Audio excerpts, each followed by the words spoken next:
মধ্যবিত্ত শ্রেণীকে কর মুক্তি দেওয়া হয় একটা নির্দিষ্ট পরিমাণ, আর স্বচ্ছতা দিকটা যদি এখানে নিশ্চিত করা হয় তাহলে অবশ্যই এই বাজেট বাস্তবায়নের সুফলে দেশের জনগণ পাবে। আমরা জামায়াত ইসলামের পক্ষ থেকে আরো 1 লক্ষ কোটি কম ব্যয়ে এর চাইতে বেশি সুন্দর গণমুখী বাজেটের প্রস্তাব দিয়েছি। সরকার এটা বিবেচনায় নেয়নি, কারণ 1 লক্ষ কোটি টাকা সলবলে কৌশলে তো যদি পকেটে ঢোকানো যায় তাহলে জামাত ইসলামের সততার আমাদের প্রয়োজন বাকি। আপনারা এই ব্যাপারে সজাগ হবেন, আর জনগণকে করের স্বস্তি থেকে দায় মুক্ত করার জন্য, বিশেষ করে মধ্যবিত্ত শ্রেণীর জন্য আমরা বলেছি করের সীমা, কর মুক্ত, করের যে আয়, ট্যাক্স মুক্ত যে সময়সীমা বর্তমানে 3.5 লক্ষ টাকা বলা হয়েছে। জামাত ইসলামের ছায়া বাজেটে বলা হয়েছে এটা বৃদ্ধি করে 4.5 লক্ষ টাকা করা হোক, এবং পর্যায়ক্রমে আগামী বছর 5 লক্ষ করা হবে। এইভাবে যদি মধ্যবিত্ত শ্রেণীকে কর মুক্তি দেওয়া হয় একটা নির্দিষ্ট পরিমাণ, আর স্বচ্ছতা দিকটা যদি এখানে নিশ্চিত করা হয় তাহলে অবশ্যই এই বাজেট বাস্তবায়নের সুফলে দেশের জনগণ পাবে। শেষ কথা বলতে চাই, প্রিয় ভাই এবং বন্ধুগণ, আমরা একটি প্রস্তাব দিয়েছি। সরকার এই বাজেটে কোনো নীতিগত সংস্কারের প্রস্তাব দিতে পারে নাই, এই কারণে এটাকে গতানুগতিক বাজেট বলা হচ্ছে। যোগ্য একটি ফলাফল নির্ণয় করে বাজেট দিয়েছেন, বাহাবা করার কোনো সুযোগ নাই। রাস্তায় নেবে জিন্দাবাদ তো আপনারা দিবেন, কারণ আপনারা তো খুশি হয়েছেন। আপনাদের ফাঁক ফোকর দিয়ে করে কত টাকা নিতে পারবেন ইতিমধ্যে আপনাদের জানা হয়ে গেছে। রাস্তায় এসে আনন্দ মিছিল করছেন, আমরা জন্য প্রতিবাদ জানাতে এসেছি।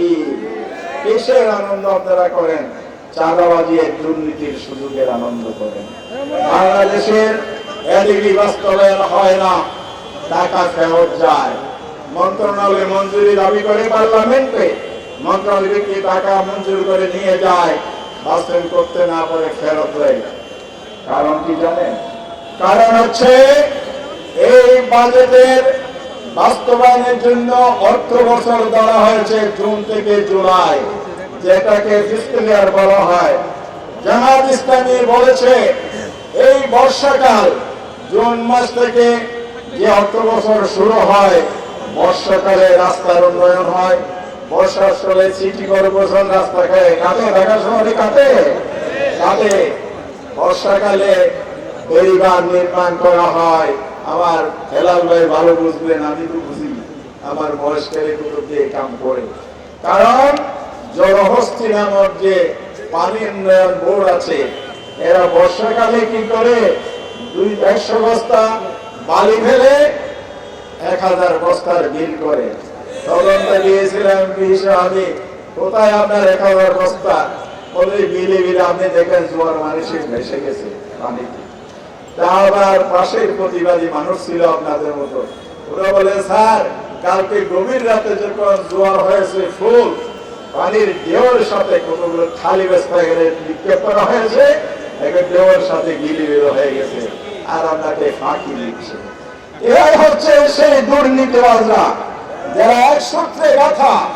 এই জন্য অর্থ বছর ফিস্কাল ইয়ার যদি পরিবর্তন করে ক্যালেন্ডারে অনুযায়ী জানুয়ারিতে যদি আমাদের বাজেট বাস্তবায়ন শুরু করা হয়, তাহলে আমরা শুষ্ক মৌসুমে টেকসই উন্নয়ন করতে সক্ষম হব।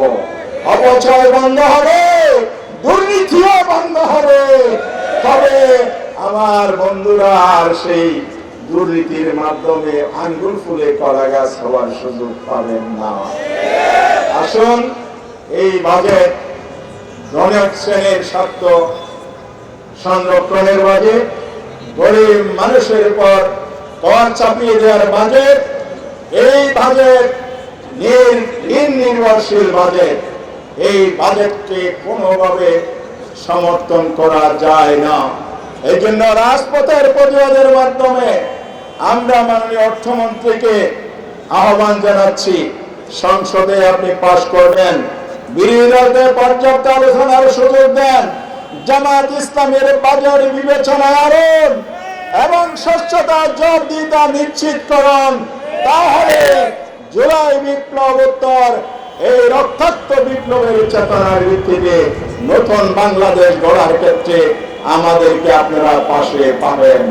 আর যদি সেই পথে না হেঁটে অতীতের স্বৈরাচার, দুর্নীতিবাজ, অর্থ পাচারকারীদের পথ ধরেন, সেই পথ ধরে আপনাদেরকে বিদায় নিতে হবে। জনগণ সেই প্রতিরোধের জন্য প্রস্তুতি নিচ্ছে। আসুন রাজপথের প্রতিবাদের মাধ্যমে জনগণের কণ্ঠে আমরা এখানে প্রতিধ্বনিত করি, সরকারকে জনগণের কথা শুনতে বাধ্য করি। সবাইকে ধন্যবাদ। আসসালামু আলাইকুম ওয়া রাহমাতুল্লাহ।